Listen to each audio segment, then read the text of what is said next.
Today I'm going to talk about the Fintech Friday fan mail. I'm very excited to hear what people have to say about fintechs. We had an episode about the explosive growth of fintech a little while ago, and Kunal asked the question, the growth that fintech has encountered in the last decade, is it really sustainable? What has happened in last decade is that fintech, in my view, had just started. I remember when I co-founded the company Biz to Credit with my brother here in New York. There was no term as fintech, so it really started appearing in the last 5-7 years, and there's been a lot of noise, a lot of hype around fintech. In my view, the actual potential of fintech is just starting out right now. This is from Arti, and he said, overconfidence seems to be the hallmark of the tech industry.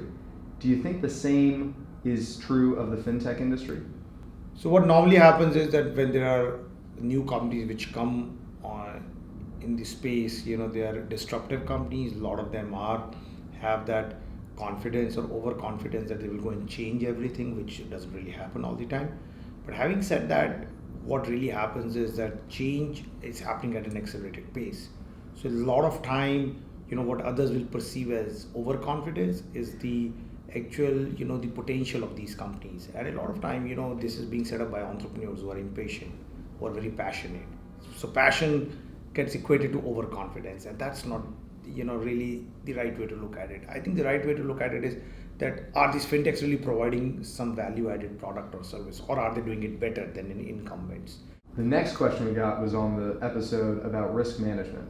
And Saurabh asks, there's a lot that's going on in risk management today for banks, but what do you say to those companies that might be approaching the risk question from the wrong end? In my view, risk management or pricing risk or understanding risk is one of the biggest opportunities for fintech. And most of the fintechs are not really focusing on that, and there's a reason behind it. And I think the big reason is that most of the fintechs are started by people who are either from technology background or front-end financial services background. But I think that's one place where, with all the data going digital, there's tremendous amount of data available, there's tremendous amount of computing power available today to actually build very smart AI machine learning models to do better risk management, and also the ability to price risk better, understand it better. So I think that's in my view one of the biggest opportunities in the fintech space, and that's also something which is very beneficial for the society, because it leads to better financial inclusion, it also leads to better pricing, and it also leads to more customers getting access to financial products which they are not able to get today.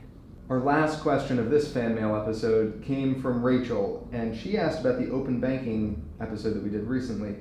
How can banks best balance their need for security with the open banking framework that is starting to pop up around the world? Yeah.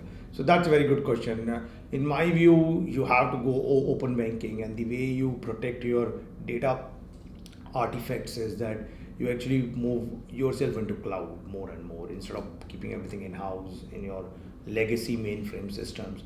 And once you're able to do that, you'll be able to offer customers a state-of-art API, SDKs, all that stuff. But at the same point of time, you'll be able to secure your data a lot better. You will be able to track, monitor, put a lot of these third-party apps today that can be used to increase your security. The key takeaway is that as any bank which wants to participate in open banking needs to move to cloud. It could be a private cloud, SOC 2 certified cloud, but you have to be in cloud, and you have to manage that sort of dichotomy that is there in bankers' mind, that how in cloud my data is safe. It's actually very safe. It's safer than what you have in your core banking system or in your mainframe legacy systems. It's a question of planning it the right way and then securing your data the right way. At the same point of time, you have to be collaborative, open-minded on how to bring changes, in your IT infrastructure, as well as invest in your change management. And that, I think, is very important. It was great doing the fan mail episode today. Keep your questions coming in, and we will do another episode soon.